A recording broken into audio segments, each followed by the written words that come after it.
Right nine media bulletin కు స్వాగతం.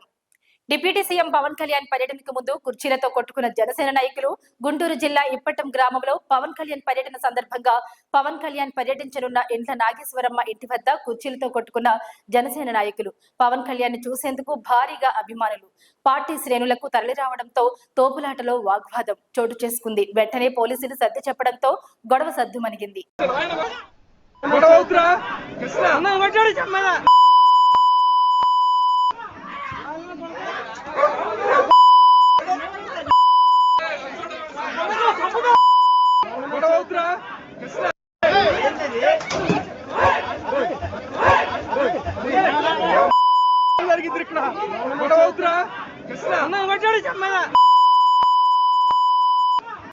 పశ్చిమ గోదావరి జిల్లా ఆచంట నియోజకవర్గంలో ఏపీ దేవాదాయ ధర్మాదాయ శాఖ మంత్రి ఆనం రామనారాయణ రెడ్డి, ఆచంట ఎమ్మెల్యే పీతాని సత్యనారాయణ ఆచంట నియోజకవర్గంలో ఉన్న కవిటం, జగన్నాథపురం గ్రామాల్లో శివాలయాలు, ఆచంటలో ముత్యాలమ్మ ఆలయం, పెనుగొండలో సీసీ రోడ్లు శంకుస్థాపన చేశారు. సిద్ధాంతంలో కేదారేశ్వర స్వామి వారిని దర్శించుకుని కేదార్ పుష్కర ఘాట్లను సందర్శించారు. ఈ సందర్భంగా మంత్రి మాట్లాడుతూ గత 5 సంవత్సరాల్లో దేవాదాయ ధర్మాదాయ శాఖను అస్తవ్యస్తం చేశారన్నారు.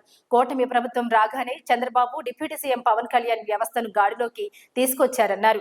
పశ్చిమ గోదావరి జిల్లాలో ఉన్న ఆలయాల పునరుద్ధరణకు కొన్ని వేల కోట్లు మంజూరు చేశామన్నారు. ఆలయాల్లో దోపదీప నైవేద్యాలు, కైంకర్యాలకు ప్రతి దేవాలయానికి 10,000 రూపాయలు ప్రభుత్వం అందిస్తుందని తెలిపారు. నిర్లక్ష్యం చేయబడ్డటువంటి ఆలయాలు, నిర్లక్ష్యానికి గురైనటువంటి ఆచార వ్యవహారాలు, పౌరోహిత్యం, ఆగమ పండితులు, సనాతన ధర్మాలు ఇవన్నీ కూడా అసలు ఎక్కడ ఉన్నాయో తెలియని పరిస్థితుల్లో 5 సంవత్సరాల కాలం దేవాదాయ శాఖ నిర్వీర్యమైపోయిందని చెప్పడానికి ఇవాళ బాధతో వ్యక్తీకరించాల్సిన పరిస్థితి. అందుకనే తొలి రోజునే మొదలుపెట్టాం. మేమిచ్చిన ఎన్నికల ప్రణాళికలో భాగంగా ఏవైతే ఆగమ పండితుల యొక్క వ్యవహారాలు ఉన్నాయో, ఆలయాల్లో వాళ్ళు చేయాల్సినటువంటి పూజా కైంకర్యాలన్నీ కూడా ఆయా ఆలయాలకు సంబంధించినటువంటి దేవాదాయ శాఖ పరిధిలో ఉన్న ఆగమ పండితులే సూచించాలి, చెయ్యాలి తప్ప పాలక వర్గాలు, మా దేవాదాయ శాఖ అధికారులు అందులో తలదూర్చకూడదు.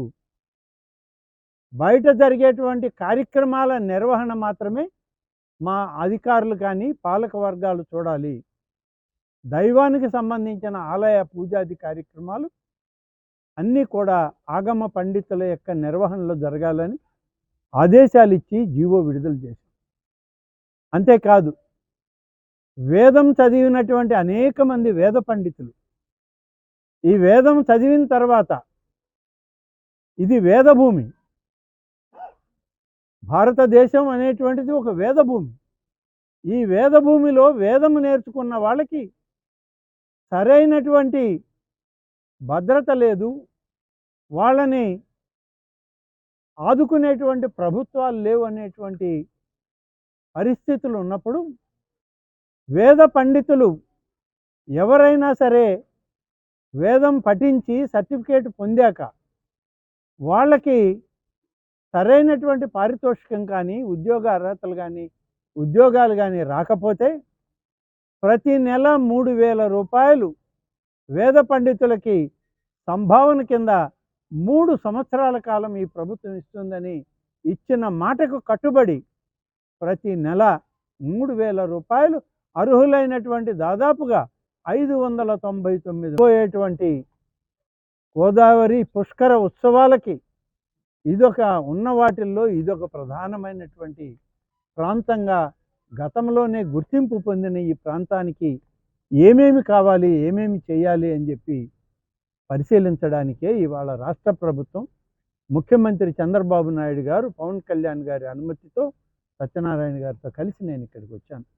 వచ్చిన సందర్భంలో కేదారేశ్వర స్వామి ఆలయం చూసాం. ప్రక్కన ఉన్నటువంటి సత్యనారాయణ స్వామి యొక్క ఆలయాన్ని కూడా చూస్తాను తప్పనిసరిగా. అలాగే ఇక్కడ పుష్కర ఘాట్ ఏ విధంగా ఉండాలో, గతంలో ఎలా ఉండిందో ఇంకా మెరుగైన విధానంలో ఇవాళ చేయాల్సిన అవసరం ఉంది అనేటువంటిది ఇవాళ రాష్ట్ర ప్రభుత్వం గుర్తించింది. నేను ఎందుకు అవసరం ఉంది అంటున్నానంటే, ఇవాళ మీ అందరూ చూస్తున్నారు, ఎక్కడ ఆలయంలో ఒక పండుగ వాతావరణం, ఏదన్నా పండుగలు వచ్చినా, బ్రహ్మోత్సవాలు వచ్చినా, నవరాత్రి ఉత్సవాలు వచ్చినా, రేపు జరగబోయేటువంటి ముక్కోటి ఉత్సవాలు వస్తున్నా, ఆలయాల్లో ప్రజలు తండోపతండాలుగా వస్తున్నారు. ఇంత ముందులాగా ఆలయాల్లో జనం లేకుండా లేరు. ఇవాళ వచ్చే ప్రజలకి, వచ్చేటువంటి ఆ స్వామి యొక్క భక్తులకి మనం ఏ రకమైన సేవలు చేయాలి అని ఈ ప్రభుత్వం నిరంతరం శ్రమిస్తూ ఉంది.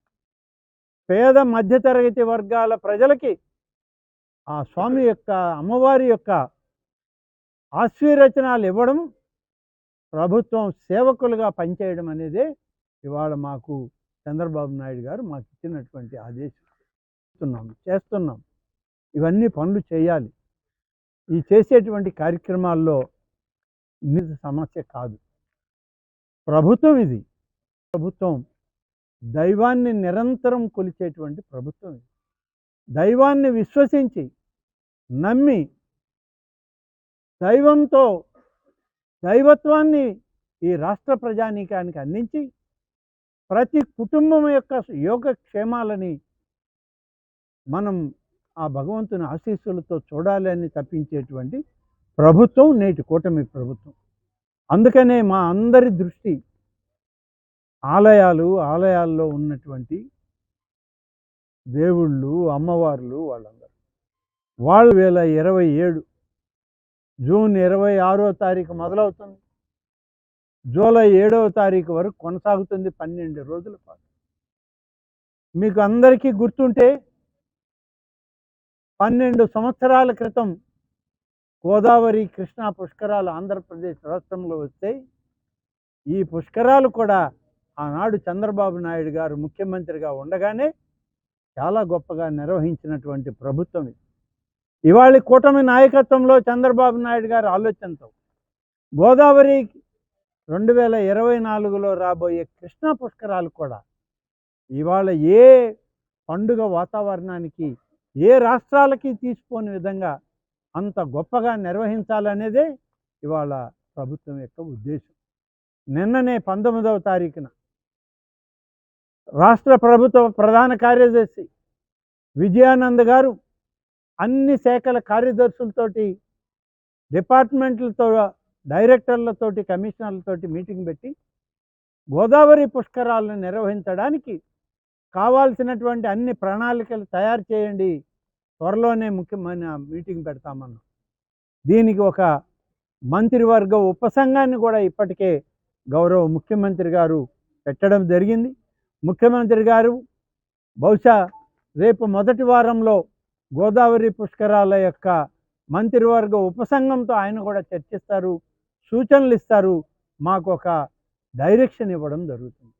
ఆ సందర్భంలో అందరు మంత్రులు కూడా ఎవరి బాధ్యతలు వాళ్ళని నిర్వహిస్తూ గోదావరి పుష్కరాలని విజయవంతం చేయడానికి, మరి వివిధ రాష్ట్రాల నుంచి వచ్చేటువంటి ఈ పుష్కరాలను చూడాలని దైవం దగ్గర వాళ్ళ యొక్క ఆలోచనలను ముందు పెట్టుకొని ఆశలతో వచ్చే ప్రతి ఒక్కరిని ఆదరించే విధంగా పరిపూర్ణమైనటువంటి విధానంలో గోదావరి పుష్కరాలని మేము చేయడం జరుగుతుందని చెప్పి మీ అందరికి కూడా మనవి చేస్తూ ఉన్నాను. నువ్వు 5 సార్లు సీఎం అవ్వాలి, వృద్ధురాలి కోరిక విన్న deputy CM Pawan Kalyan. AP deputy CM Pawan Kalyan ఇచ్చిన మాట నిలబెట్టుకున్నారు. గుంటూరు జిల్లా తాడేపల్లి మండలం ఇప్పటం ఇండ్ల నాగేశ్వరం ఇంటిని గోడను అప్పటి వైఎస్ఆర్సీపీ ప్రభుత్వం కూల్చివేయడంతో అప్పుడు పవన్ కళ్యాణ్ ఇచ్చిన హామీని ఆంధ్రప్రదేశ్ డిప్యూటీ సీఎం పవన్ కళ్యాణ్ నిలబెట్టుకున్నారు. ఆమె ఇంటికి వెళ్లి ఆత్మీయంగా పలకరించారు. ఈ సందర్భంగా ఆనందంతో మురిసిపోయిన నాగేశ్వరమ్మ పవన్ కళ్యాణ్ 5 సార్లు ముఖ్యమంత్రి అవ్వాలని ఆకాంక్షించారు.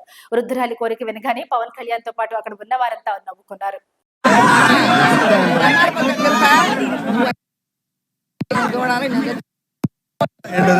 సీఎం అవ్వాలి చూడాలి.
ఇంటి నుండి పారిపోయిన మైనర్ బాలికలు 3 గంటల్లో ఆచూకీ గుర్తించిన రాజోలు పోలీసులు.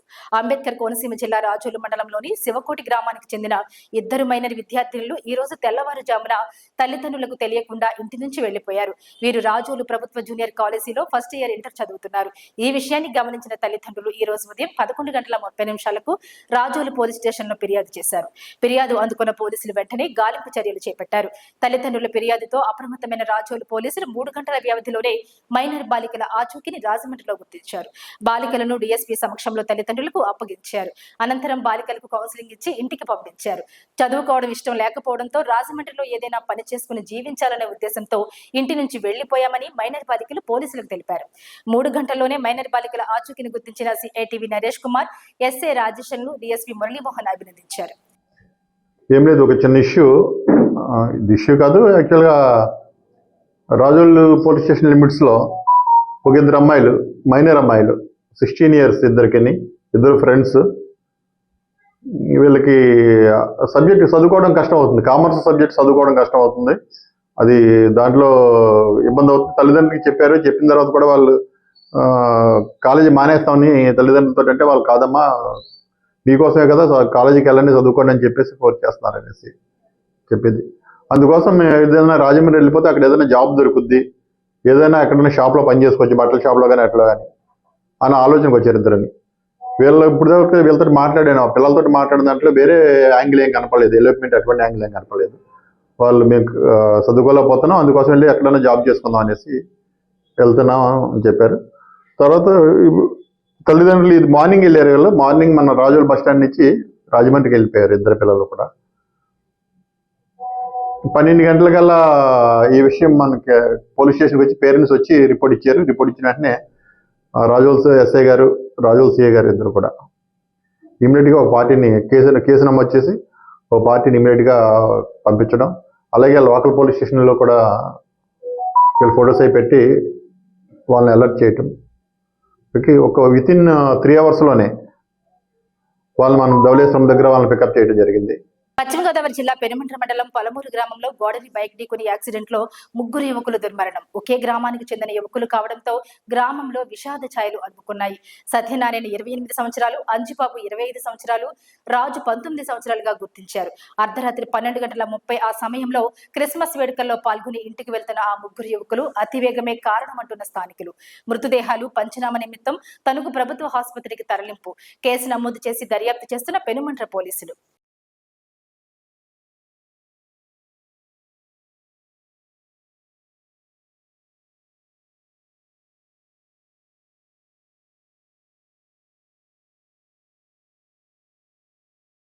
రప్పారప్ప బ్యాచ్ కు రఫాడించేస్తున్న ఆంధ్రప్రదేశ్ పోలీసులు. ఆంధ్రప్రదేశ్ లో రప్పారప్ప బ్యాచ్ ని పోలీసులు రఫాడిస్తున్నారు. వైసీపీ కార్యకర్తలం కాబట్టి ఏమైనా చేస్తామని, రప్పారప్ప నరికేస్తామని అంటే పోలీసులు వెంటనే షాక్ ట్రీట్మెంట్ ఇస్తున్నారు. డిప్యూటీ సీఎం పవన్ తో పాటు నారా లోకేష్ కూడా హెచ్చరికలు ఇచ్చిన గంటలోనే పోలీసులు ఇలాంటి బెదిరింపులు ఇచ్చేవారిని, దాడులు చేసేవారికి షాక్ ట్రీట్మెంట్ ప్రారంభించారు. నడి వీధుల్లో నడిపించుకుంటూ తీసుకెళ్తున్న పోలీసులు కొంతకాలంగా వైసీపీ కార్యకర్తలకు రప్పారప్ప బెదిరింపులు కామన్ అయిపోయాయని, నరికేస్తామంటూ పోస్టర్లు వేస్తున్నారని ఈ రాజకీయ ఉన్మాదానికి పోలీసులు చెక్ పెడుతున్నారు. అధికారం అండతోనో, రాజకీయ పార్టీల ముసుగులోనో సామాన్యులను ఇబ్బంది పెట్టేవారి పట్ల జీరో టాలరెన్స్ విధానాన్ని అవలంబిస్తున్నారు. శ్రీ సత్యసాయి జిల్లాలో జగన్ పుట్టినరోజు సందర్భంగా పటాసులు కాల్చే విషయంలో అభ్యంతరం చెప్పారని 7 నెలల గర్భిణి అని చూడకుండా కడుపుపై తన్నిన ఉన్మాది అజయ్ దేవా అనే వ్యక్తిని పోలీసులు కదిరి వీధుల్లో నడిపించుకుంటూ తీసుకువెళ్లారు. నడుస్తున్న వ్యక్తి పరిస్థితి చూసి అందరూ సరిగ్గా జరిగిందని అనుకున్నారు. రప్పారప్ప పోస్టర్లు వేసే వారిపై కేసులు. జగన్ పుట్టినరోజు సందర్భంగా రప్పారప్ప పోస్టర్లు వేసి జంతువుల్ని బలి ఇచ్చి ఆ రక్తంతో పోస్టర్ పై అభిషేకం చేసిన ఓ వైసీపీ సర్పంచ్ కు అదే ట్రీట్మెంట్ ఇచ్చారు. అరెస్టు చేసి నడిపించుకుంటూ కోర్టుకు తీసుకువెళ్లారు. ఆ ఊళ్ళో ఇంటర్ 10th పిల్లలతో రప్పారప్ప పోస్టర్ పెట్టించారు. పోలీసులు కేసు నమోదు చేసి వాళ్ళ భవిష్యత్తు గురించి ఆలోచించి కౌన్సిలింగ్ ఇచ్చి పంపేశారు.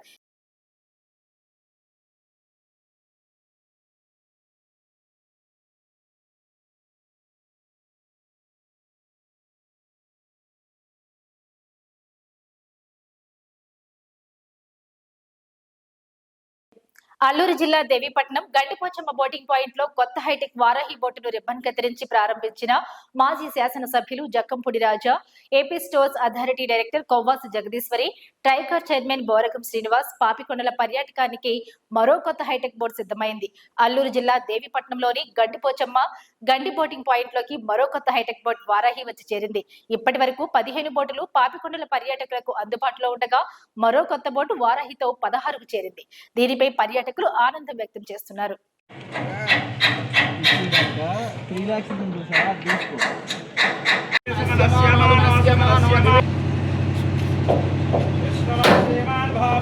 ఓకే ఒకసారి అందరూ once again heartly congratulations. Come on all together ఒకసారి గట్టిగా క్లాప్స్ కొడదామండి. Thank you sir, thank you so much and congratulations Raja garu, అలాగే మణికంఠ సతీష్ గారు, అలాగే నగేష్ గారు, అలాగే శ్రీనివాస్ గారు, అలాగే లక్ష్మణ్ రావు గారు అలియాస్ బాబీ గారు, all of you congratulations for your grand opening of Varahi hitech boat and behalf of all your family members and guests and all the VIPs, we are congratulations to all of them. Postal హిస్టరీలో సరికొత్త చరిత్ర నమోదైనట్లు కేంద్ర మంత్రి పెమ్మసాని చంద్రశేఖర్ తెలిపారు. తొలిసారిగా 2.5 కోట్ల విలువైన తంజావూరు శైలిలో రూపొందించిన రాముడి పెయింటింగ్ ను బెంగళూరు నుంచి అయోధ్యకు సురక్షితంగా రవాణా చేసినట్లు చెప్పారు. 800 కేజీల బరువున్న ఈ చిత్రపటాన్ని 5 రాష్ట్రాల మీదుగా 1900 కిలోమీటర్ల దూరానికి తీసుకువెళ్లినట్లు పేర్కొన్నారు. పోస్టల్ సిబ్బంది సామర్థ్యం, అంకిత భావానికి ఇది నిదర్శనమన్నారు.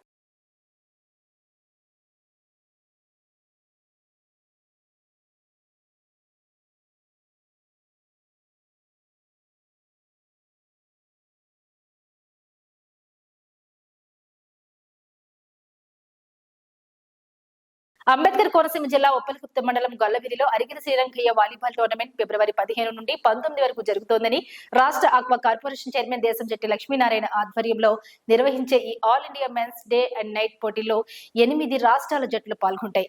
మహాశివరాత్రి సందర్భంగా జరిగే ఈ క్రీడా వేడుకకు ప్రజలు పెద్ద సంఖ్యలో హాజరు కానున్నారు. గొల్లవెల్లి సెంటర్లో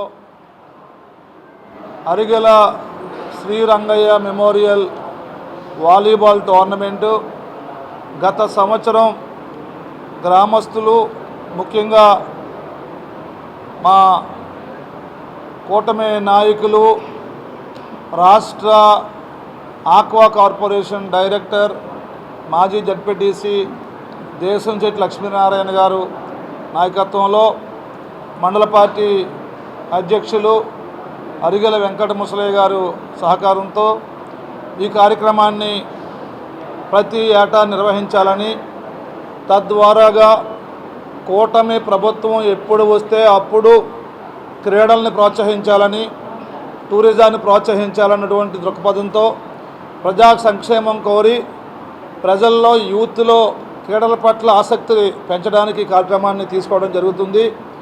మరి సుమారుగా దేశవ్యాప్తంగా 8 రాష్ట్రాల నుంచి 8 టీములు పాల్గొనటం, 5 రోజులు ఈ కార్యక్రమాన్ని ఏర్పాటు చేయడం జరుగుతుంది.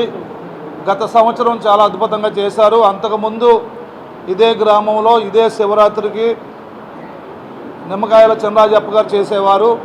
తర్వాత ఇప్పుడు దేశం లక్ష్మీనారాయణ గారు దాన్ని మళ్ళీ తిరిగి కొనసాగిస్తూ ఆంధ్రప్రదేశ్ లో దివ్యాంగులకు త్వరలో ఉచితంగా 3 చక్రాల మోటార్ వాహనాలు అందిస్తున్నామని దివ్యాంగులు, వృద్ధుల సంక్షేమ శాఖ మంత్రి డోలా శ్రీ బాలవీరంజనే స్వామి అన్నారు.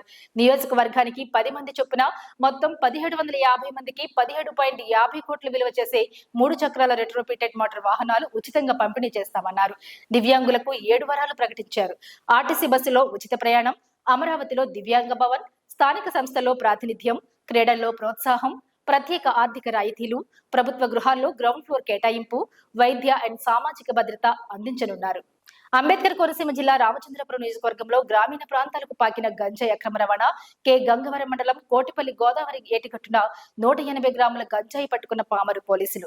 బ్రహ్మపురి యానంలకు చెందిన మేడా కుమార్ స్వామి, మల్లాడి కార్తీక్లు స్కూటీపై గంజాయి అక్రమ రవాణా చేస్తుండగా పోలీసులకు సమాచారం అందడంతో కోటిపల్లి ఏటుగట్టు వద్ద మాటు వేసి నిందితులను అదుపులోకి తీసుకున్న పామరు పోలీసులు వారి వద్ద నుంచి 180 గ్రాముల గంజాయి, 2500 నగదు, స్కూటీని స్వాధీనం చేసుకుని ఇరువురిపై కేసు నమోదు చేసి అరెస్టు చేసిన పామరు ఎస్ఐ సోమేంద్ర. మీడియా మిత్రులందరికీ నమస్కారం. ఈరోజు కోటిపల్లి ఏటుగొట్టు వద్ద మనకి గంజా రవాణా జరుగుతుందని చెప్పి ఇన్ఫర్మేషన్ రాగా నేను నా సిబ్బంది వెంటనే అక్కడికి వెళ్ళేసరికి ఇద్దరు అనుమానాస్పదంగా కనిపించారు. వెంటనే నేను నా సిబ్బంది వాళ్ళని విచారించగా వారి వద్ద నుండి 180 గ్రాములు గంజాయి, ఒక బైకు మరియు 2,500 రూపాయల క్యాష్ స్వాధీనపరుచుకున్నాం. వెంటనే ఈ విషయాన్ని మా ఉన్నతాధికారులకు తెలియజేయగా మా జిల్లా ఎస్పీ గారైన రాహుల్ మీనన్ సార్ మరియు డిఎస్పీ రామచంద్రపురం డిఎస్పీ సార్ అయిన రఘువీర్ సార్ మరియు రామచంద్రపురం సిఏ గారైన నారాయణ గారు ఆదేశాల మేరకు కేసు నమోదు చేసి అరెస్ట్ చేయడం జరిగింది. యువతకు చెప్పేదేమనగా మత్తు పదార్థాలకు బానిసై అసాంఘిక కార్యకలాపాలు చేస్తూ ఉంటే ఉపేక్షించేది లేదు. వెంటనే చట్టపరంగా రియాక్ట్ అయ్యి కేసులు కట్టి జైలుకు పంపించడం జరుగుతుంది. ఏపీ ప్రజలకు భారీ గుడ్ న్యూస్. గ్రామాల్లో కూడా అన్న క్యాంటీన్లు ప్రారంభానికి డేట్ ఫిక్స్. ఏపీ ప్రభుత్వం సంక్రాంతికి అనేక కొత్త కార్యక్రమాలను ప్రారంభించేందుకు సిద్ధమవుతోంది. అలాగే ఇప్పటికే ప్రారంభించిన పథకాలను మరింతగా విస్తరించే దిశగా అడుగులు వేస్తోంది. సంక్రాంతి అంటేనే ఆంధ్రప్రదేశ్ ప్రజలకు పెద్ద పండుగ లాంటిది. ఇతర ప్రాంతాల్లో ఉన్నవారు కూడా తమ సొంతూళ్లకు చేరుకుని కుటుంబ సభ్యులు, స్నేహితులతో కలిసి ఉత్సాహంగా పండుగ జరుపుకుంటారు. దీంతో ప్రభుత్వం కొత్త కార్యక్రమాల అమలుకు సంక్రాంతి పండుగని ఎంచుకుంటోంది. మరికొద్ది రోజుల్లో పండుగ వస్తున్న క్రమంలో మరో కీలక పథకాన్ని మరింత విస్తరించేందుకు సిద్ధమైంది. అదే అన్నా క్యాంటీన్ల పథకం. కొత్తగా 70 క్యాంటీన్లు ప్రారంభించనుంది. సంక్రాంతికి గ్రామీణ ప్రాంతాల్లో కొత్తగా 70 అన్న క్యాంటీన్లు ప్రారంభించాలని ఏపీ ప్రభుత్వం నిర్ణయించింది. జనవరి 13 నుంచి 15 మధ్య వీటిని అందుబాటులోకి తీసుకురానుంది. ఇప్పటికే నిర్మాణ పనులు జరుగుతుండగా ఆ లోపు అన్ని పూర్తి కానున్నాయి. సంక్రాంతికి ఈ కొత్త అన్నా క్యాంటీన్లన్నీ అందుబాటులోకి రానున్నాయి. గ్రామీణ ప్రజలకు ప్రయోజనం చేకూర్చేందుకు మండల, నియోజకవర్గ కేంద్రాల్లో వీటిని ఏర్పాటు చేయనుంది. ఇప్పటి వరకు పట్టణ ప్రాంతాల్లోనే అన్నా క్యాంటీన్ నడుస్తుండగా గ్రామీణ ప్రజలకు కూడా అందుబాటులోకి తీసుకురావాలనే ఉద్దేశంతో వీటిని నెలకొల్పుతున్నారు. గ్రామాల్లో ఏర్పాటు చేయాలని ఎమ్మెల్యేల నుంచి వచ్చిన విజ్ఞప్తి మేరకు ఈ నిర్ణయం తీసుకున్నారు. దీంతో గ్రామీణ ప్రజలకు కూడా 5 రూపాయలకే రుచికరమైన భోజనం అందుబాటులోకి రానుంది. 3 పూటల రుచికరమైన భోజనం అన్నా క్యాంటీన్ల ద్వారా 5 రూపాయలకే టిఫిన్, లంచ్, డిన్నర్ సౌకర్యం కల్పిస్తోంది. ఇప్పటి వరకు రాష్ట్ర వ్యాప్తంగా 205 అన్నా క్యాంటీన్లు ప్రజలకు సేవలు అందిస్తున్నాయి. ఇప్పటి వరకు వీటి ద్వారా దాదాపు 7.20 కోట్ల మందికి పైగా భోజనం చేశారు. ఉదయం, రాత్రి కంటే మధ్యాహ్న భోజనం ఎక్కువ మంది తింటున్నారు. ప్రధాన సిటీలైన విజయవాడ, గుంటూరు, విశాఖపట్నంలోని క్యాంటీన్లో ప్రజల రద్దీ ఎక్కువగా ఉంటుంది. పనుల కోసం సిటీలకు ఎక్కువ మంది ప్రజలు వస్తుంటారు. రోజువారీ కూలీలు ఉపాధి కోసం సిటీలకు ప్రయాణం చేస్తూ ఉంటారు. దీనివల్ల ఇక్కడి క్యాంటీన్లో రద్దీ ఎక్కువగా ఉంటుందని చెప్పవచ్చు.